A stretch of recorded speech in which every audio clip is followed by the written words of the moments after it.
wanti kana bal'atu miin ishee akkasuma bal'ata jettee deebiste. Eessa balattee naan iddoo akkasitti balattee deebii ani wanti inni baradhisu sirriidha qabatama dhattee gaaffii deebii gootee jirti jechuudha. Irra keessa naannoo armaa naannoo teessumaa waan adda addaa fuula ishee bakka wal qabatee qaama saala ishee kan mul'isuudha jettee dubbattee turte jechuudha. Kanaaf shamarran tokko qaamni saalaa ishee guddaa ta'uu dhiphaa ta'uusaa waan ishirra jiru irraa mul'achuu dubbifamu. Ri'uuf yoo jedhu dukkana tammaata rakkina kuufamee karagaa ulfaata yoo. Hi guys. Halamu waan ajaa'ibaaf deebi'e.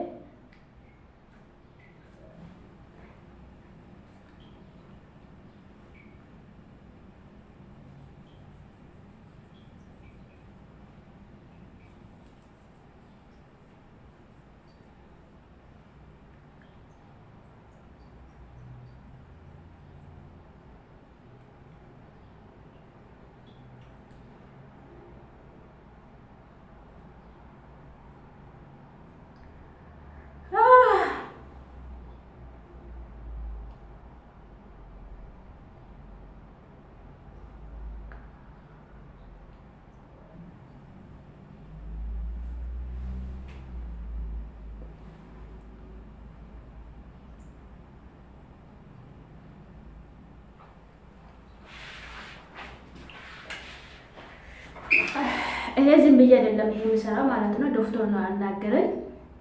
ምንድነው ጥቅሙ? ይሄ ከንፈር እንትን መጠቆረ ከንፈርና ዝም ብሎ ከኔ የሮም እንደቀለሰ ቅሌስ ከሴሮ ደምታን ሲንጭጭቱፊ ሲንጀላ ይጉፍ ሲንጀላ ቆንጫው ኮልጌት ወልካን ከሰ ፈየደምታደራ ፈየደሙ እንደዚህ ዋን ባይ ስቲኪ ገራገራ ዲወተኒ ከሲንጀላ ባደ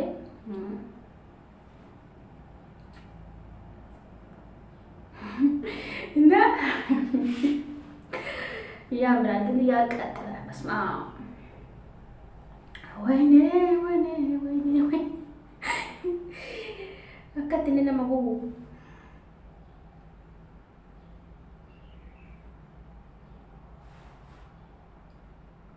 sini yeroo gabaabaa keessatti sini bareechuu danda'a jechuudha.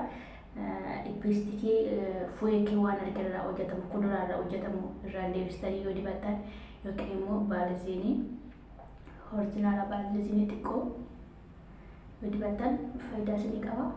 Warri kaffaltii keessatti sinjala ciccitoo akka kiyya ani yeroo baay'ee dagadhee har'a baanaan tuqaa jechuudha. Biyyatti illee baay'ee na bira taa'anii fayyadootti na rukutanii jira jechuudha. Waan akkasii dhiisuu hin dandeenye jechuudha. Nama garuu dhiisee irratti fakkaata dangandaa as biyya kana dhufe malee Dubaayitti Beeruutti akka isaan fudhatanii baay'inaan jechuudha. Achi niitiin kiyya baay'ee baalageedha.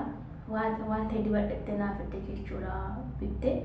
Saniin caalaa baay'ee badee jechuudha gurraachi akka malee jira. Anis baay'inaan shaayii nan dhugaa.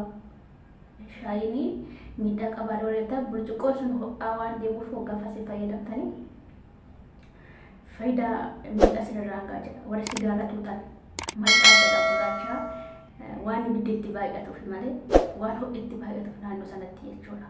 Amma dhumaatti tuutu namoonni baay'een ofirraa fageessanii kanfarii isaanii eeggachaa tuutan. Kanarraa kan ka'e miidhaan isaanirra gahaa jechuudha. Kolgeetti gosa barbaadan qoosamni kan isin jechaaran. Amma lammaffaa fayyadamu kooti dooktarri tokkorraanii dhaga'ee maqaa dooktarichaa irraa fadhee gaafa duraa baay'ee na gube jechuudha. Amma garuu xiqqoo na gube jechuudha. Na jijjiirama guddaa kan agarsiisu abdii qaba. Kanfarii keessa waan eeggatanii walitti tuttuqxaa marfeeffaa keessa darbaa waraangatanii haa guddatu.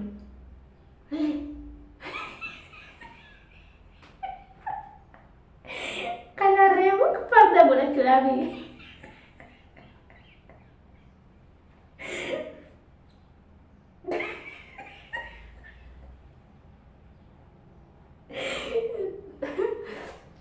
Kanfarii keessa marfee waraangattu marato baay'ee nama jajjajiru gaawaa maal faayidaa qaba jiji kiyyaa waan jette isinitti barumsa tokko yeroo tokko waan ishiin baratte scholarship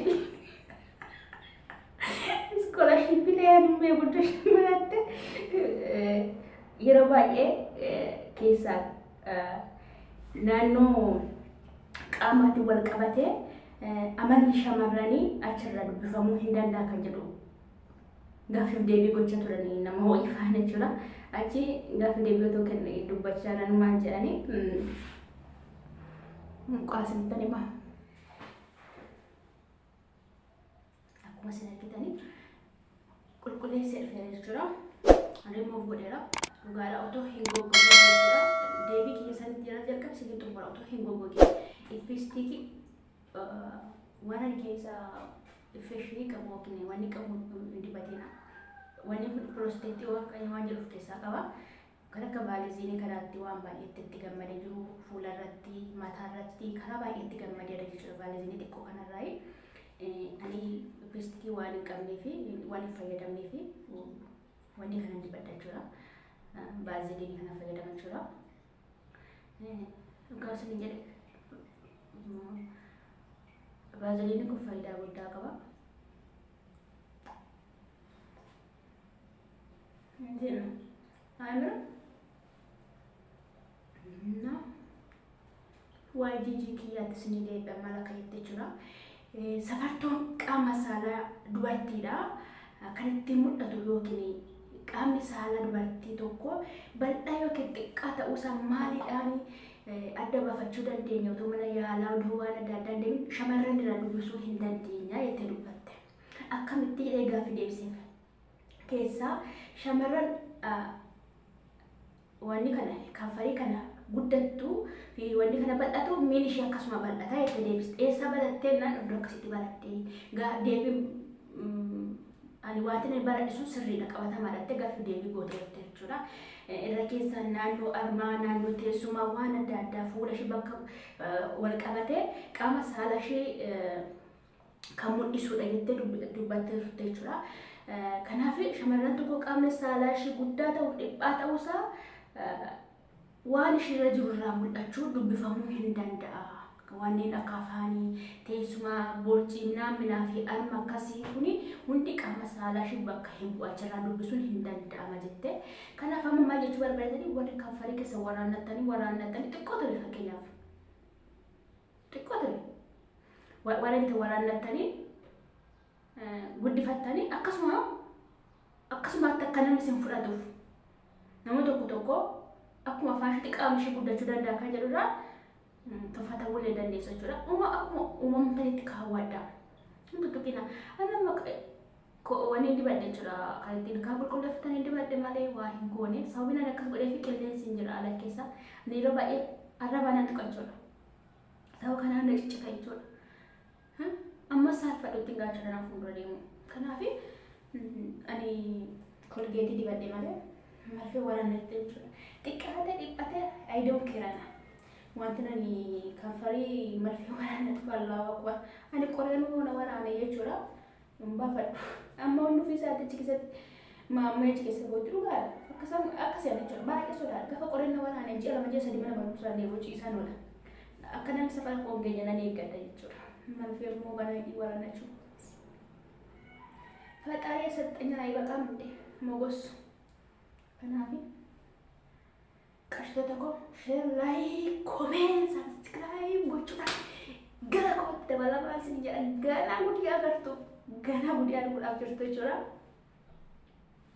ስንጀራ ኡኩማ ይተጂጂ ኪያይ ስንጀቹ ባልበደ ተናከ ኪያቲ ወንት ጂጂ ኪያ በረተሱኒ ስሪዳ ስንጀራ turtii gaarii naa qabaadha baay'ee sin jaalladha baay'ee sin kabaja dogoggora jiru koomentii irratti barreessitan irraa barachuu dhiisuu nan danda'a jechuudha na gorsaa nan deebi'a sin jedha waan balleessee naaf dhiisaa waan irraa barattan garuu fayyadama ani biyya rakkisanii